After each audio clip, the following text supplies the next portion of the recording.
Guys, today we'll tell you how you should play Yinlin in every single one of her possible teams. Let's go. First of all, I believe Yinlin can cover 3 different roles mainly: a pure field DPS, a Quickswap sub DPS, and main DPS. This basically makes her fit in 99% of the teams in the game, and in this video we'll tell you the best rotations and builds for each scenario. So for the pure field role, I'm referring to a case where you want Yinlin on field only to do her setup and use her main abilities and then never again for the rest of the rotation. You should only want to play Yinlin this way, either if you want to fully take advantage of her auto skill or you're playing her with a main DPS that can quick swap, so it can't allow her to swap back in during the rotation. The second point kinda goes without saying, it's pretty obvious, but the first thing is because she has the best buffing auto skill in the whole game. She provides both Electro and Liberation damage deepen, so she's an optimal buffer for Calcaro specifically. Calcaro is actually main DPS that can quick swap, but if you do, you lose the auto skill buffs, so pure field DPS Yinlin becomes an option. So the first thing you want to do, and this goes for pretty much every Yinlin rotation, you want to start with her intro skill. That's because it generates a significant amount of forte energy, and one of your main objectives during this whole setup is using the forte ability with Yinlin. After this, use the echo ability and swap to another character to cancel its animation. Then you want to come back to Yinlin soon after to use a resonance skill that is a 2-parts ability. The first part generates a lot of energy all around and also gives you a crit rate buff. Then I like to go with Yinlin's resonance liberation, which is actually an ability that can be used at different parts of her rotations. But personally, I like to use it early for 2 reasons mainly. First, it deals a lot of damage in a decent range. I think it's good to use these big damage abilities early in the rotation because usually that's when the opponents are the most grouped up. I feel like the longer the rotation goes on, the more the opponents tend to get staggered away from each other, and so they get degrouped. If this happens, your AoE abilities lose value because you'll be able to hit fewer opponents with those. Also, the Resonance Liberation applies the Sinner mark on all the opponents it hits. This is important because right after you'll go with the basic attacks and each of the marked opponents will receive an extra electric hit. This is an effect that comes from the resonance skill you previously used, and they will deal a bit of damage but more importantly generate a lot of concerto energy. Now this is pretty crucial, you only want to use the first 2 of her basic attacks, and the reason is that the 3rd and 4th attacks of her string are pretty slow in terms of animation.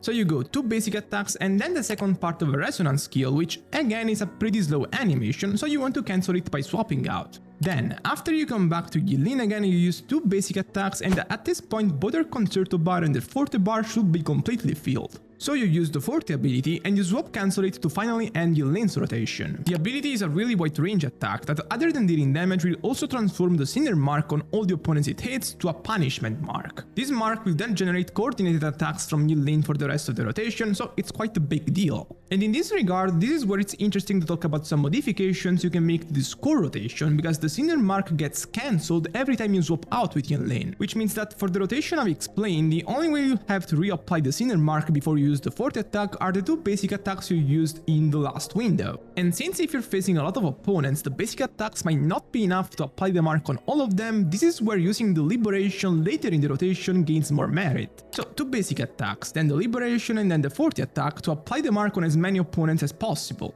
Honestly, both variations are good to me, they mostly depend on which situation you're currently in. Something you should keep in mind though is that when you're facing a lot of opponents, the extra hits from your basic attacks will generate more concerto energy. This can cause you to trigger Yinlin's outro skill earlier in the rotation, which is a problem because after you trigger that, you can swap out from the carry again or you'll lose the effects. The fix for those situations is again to use the Liberation later in the rotation, so you can posticipate the generation of concerto energy. And basically this is it for Yinlin's main windows, and this core setup works for every role she can cover. For the off-field role specifically, you just want to stay off-field with Yinlin for the rest of the rotation now, and fully take advantage of the outer effects, and the benefits for somebody like Calcaro are just massive in terms of pure damage. Simply put, this is the theoretical damage ceiling for Calcaro right now. There is no if, there is no but, it's just the damage ceiling. And the only real con comes from the potential impracticality of the playstyle itself. The reason is that if you're not quick swapping with Calcaro, you will be stuck in long animations with him where you're vulnerable to taking damage. Specifically, his Death Messenger attacks are pretty slow slow, but generally they create perfect windows to quickswap and enter immunity frames with Calcaro. That's incredible defensive utility with him, but if you want to keep Yinlin's buffs, it just becomes impossible to do that. And that's why, while this is the theoretical damage ceiling for Calcaro, it depends on the situation whether or not it's the best way to play him. Anyway, in this scenario I suggest you to use the Moonlit set with Yinlin. It's a very supportive set that also provides energy regeneration, and it's just perfect for Yinlin when her windows are minimized, so like in this case. The relatively small number of actions she performs in this situation makes it so that her damage is at her lowest and her energy requirements are at their highest. So it's better to maximize the main DPS damage through this echo while also helping out her energy requirements. Moving on, the alternative to this role is the Quickswap sub DPS. But first, let me remind you that if you enjoy my channel but you haven't subbed yet, please consider doing so because it really makes me notice your support. So, Quickswap.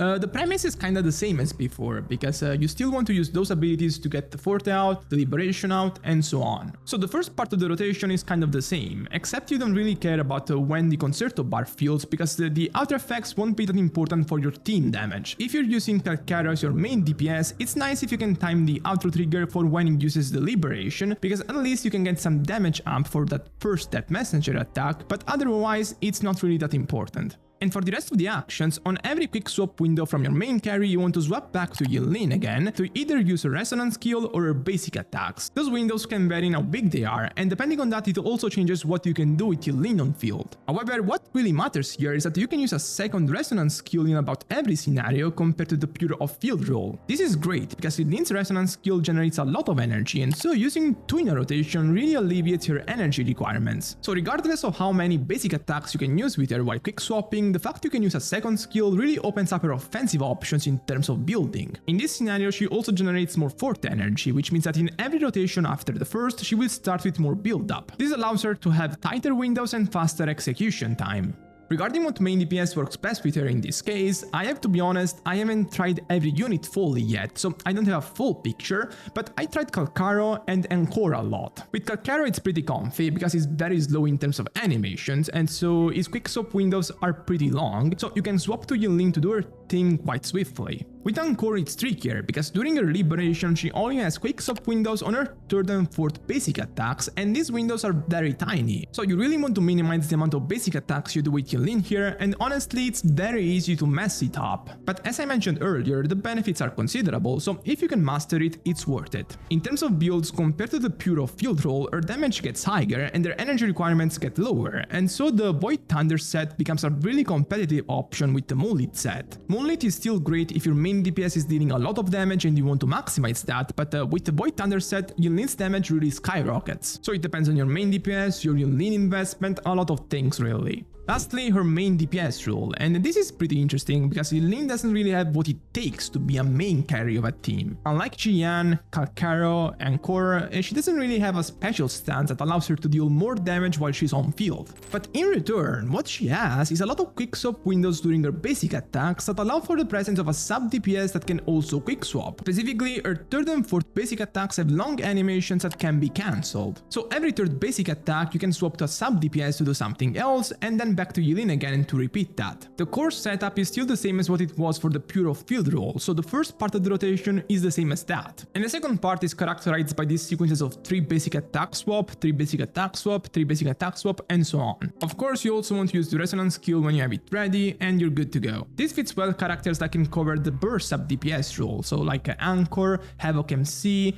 Mortefi maybe. I tried it a lot with Anchor and it felt very good, because Anchor, even outside of a resonance liberation, can deal a lot of damage through a resonance skill and the basic attacks. So it's a bit of a roles reverse situation here, because Yinlin is the main DPS and Anchor is the sub DPS, as opposed to Anchor being the main DPS, but it's much comfier I think in terms of quick swap, because the windows are much larger compared to the Anchor main DPS scenario. In terms of builds, Moonlit is predictably out of the picture, and the Void Thunder becomes the better option, with the Lingering Tunes being a very good alternative.